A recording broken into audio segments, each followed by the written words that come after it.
Chartered accountant, मंचावर उपस्थित Khobragade sir, advocate Shukla sir, तसेच संस्थेचे अध्यक्ष आणि टीमपैकी आशिष सरोदे, रणधीर वैरागडे आणि संदीप रामटेके आणि उपस्थित सगळे सदस्यगण. मी पहिल्यांदाच ऐकलं की एखादी क्रेडिट सोसायटी तुम्हाला 24/7 सर्व्हिस देणार आहे. फर्स्ट टाइम मी ऐकलेलं आहे ही गोष्ट. आजपर्यंत मी सुद्धा अशी सोसायटी म्हणजे हा कन्सेप्ट सोसायटीमध्ये राहू शकतो हा विचार माझ्या पण डोक्यात नव्हता आला. त्यासाठी मी यांचं अभिनंदन करतो की सरोदे साहेब ही सर्व्हिस तुम्हाला देणार आहे त्यांच्या सोसायटीच्या थ्रू. खरं तर मागच्या 2-3 वर्षामध्ये फार बदल झालेला आहे सोसायटीच्या कामामध्ये. शासनाने पुष्कळशे कंप्लायन्सेस पार्ट टाकलेले आहेत सोसायटीवर आता, आणि त्याबद्दल थोडं मला वाटते की त्याबद्दल मी तुम्हाला माहिती दिली पाहिजे. आणि जी कमिटी मेंबर्स आहेत सोसायटीचे त्यांनी पण ह्या सगळ्या गोष्टीकडे लक्ष देऊन काम करायला पाहिजे.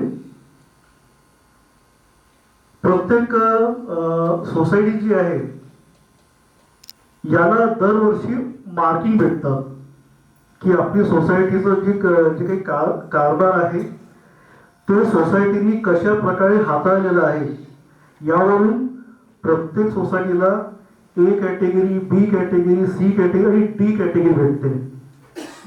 तुमची कार्यप्रणाली कशी आहे, तुम्ही किती चांगल्या प्रकारे आपला व्यवहार हाताळता, तुम्ही कसे कोणत्या प्रकारे आपल्या सदस्यांना तुम्ही आपली सर्व्हिस प्रोव्हाइड करता यावर पुष्कळ काही डिपेंड करते आपली मार्किंग.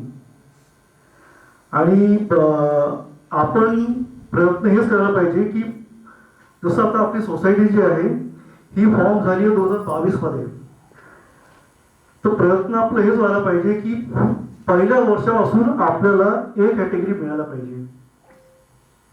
प्रयत्न हे असायला पाहिजे की जे काही पॅरामीटर्स दिलेले आहेत शासनाने त्या प्रत्येक पॅरामीटर्सचा आपण त्याला फॉलो करायला पाहिजे. आपले जे कमिटी मेंबर्स आहेत त्यांना सगळ्यात पहिले जे शासनाकडून जे प्रशिक्षण होत आहे हे दरवर्षी मिळायला पाहिजे. काही जे मार्क्स मिळतात आपल्याला, मी कमिटी मेंबर्सला जे मार्क्स असतात कुठल्या शाळेमध्ये किती जास्त मार्क आहे, आपण कुठे आपण लक्ष द्यायला पाहिजे याबद्दल मी त्यांना पुरेपूर माझ्याकडून मदत करणारच आहे मी. पण काही कंप्लायन्सेस असतात, आता काही रेशोज असतात जे आपल्याला मेंटेन करायचे असतात. ह्या सगळ्या रेशोबद्दल कमिटी सुद्धा आपला अभ्यास करायला पाहिजे. आपल्या संस्थेच्या जे आहे प्रत्येक महिन्याला मीटिंग व्हायला पाहिजे. संस्थेची AGM जी आहे ती दरवर्षी 30 सप्टेंबरच्या पहिले आपली AGM व्हायला पाहिजे. AGM चे जे काही अजेंडा आहे तो पुरेपूर आपण तो फॉलो करायला पाहिजे. यानंतर संस्थेवर सदस्यांचा जो विश्वास आहे हा केव्हा बसतो, जेव्हा संस्था आपल्याकडे आलेले डिपॉझिटचा प्रॉपर त्याचा उपयोग करतो. ठीक आहे, तर तुमच्या फंडचा प्रॉपर उपयोग व्हायला पाहिजे तुम्हाला लोन देण्यामध्ये. ही जर क्रेडिट सोसायटी आहे तर जे काही फंडिंग तुम्हाला होणार आहे, आपल्या सभासदांना जे काही फंडिंग होणार आहे ते त्यांच्याच डिपॉझिट मधून त्यांना फंडिंग होणार आहे. तर संस्थेने लक्ष द्यायला पाहिजे की हा जो युटिलायझेशन फंड आहे हा प्रॉपर व्हायला पाहिजे. एक्सेस फंड जो काही आहे, जो आपण लोन वाटप नाही करू शकलो आहे, त्याचं इन्व्हेस्टमेंट व्हायला पाहिजे. इन्व्हेस्टमेंट म्हणजे कुठल्याही A कॅटेगरीच्या बँकेत. ठीक आहे. यानंतर जो काही खर्च असतो प्रत्येक संस्थेमध्ये, जे व्यवस्थापन खर्च आहे यावर पण पुरेपूर कंट्रोल असायला पाहिजे. एकूण टोटल जे आपलं भांडवल असते त्याचा 2%च्या वर आपल्याला खर्च करता येत नाही. म्हणून जितके जास्त आपण आपल्या खर्चावर कंट्रोल करू तितकाच आपला नफा वाढतो. आणि इनिशियल स्टेजला माझं सजेशन केलं संस्थेला की त्यांनी ॲसेट बनवण्याऐवजी त्यांनी पहिले भर द्यायला पाहिजे आपण किती जास्त चांगल्या दर्जाचे आपण लोन देऊ शकतो यावर जास्त प्रयत्न करायला पाहिजे. आणि ॲसेट पार्ट जो आहे हा कसा आहे की तुम्ही इनिशियल स्टेजला न करता जेव्हा तुमचं भाग भांडवल जास्त एक सफिशियंट होते तेव्हा तुम्ही तुमचे जे ॲसेट्स आहे ते तुम्ही क्रिएट करू शकता. त्यानंतर संस्थेला जे आहे प्रत्येक क्वार्टरला काही रेशोची माहिती डीडीआरला पण द्यायची आहे. तर प्रत्येक क्वार्टर नंतर काही CRR रेशोची माहिती, नंतर SLR रेशोची माहिती, CRAR रेशोची माहिती, ह्या सगळ्या माहिती तुम्हाला आता पुरवायच्या डीडीआरला ऍक्च्युअली प्रत्येक क्वार्टर नंतर.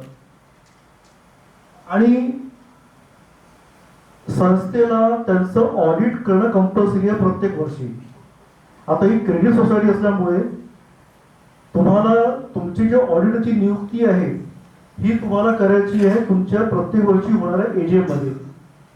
तर ऑडिटसाठी तुम्हाला कसं प्रिपेअर व्हायचं आहे, ऑडिट जसं तुमचं होणार आहे जून जुलैमध्ये, त्याआधी आपले पूर्ण रेकॉर्ड आपल्याला तयार करायचे आहेत. असं आपल्याला हे व्हायला नाही पाहिजे किंवा ऑडिट येऊन गेला आणि आमचा रेकॉर्ड प्रॉपर नाही आहे.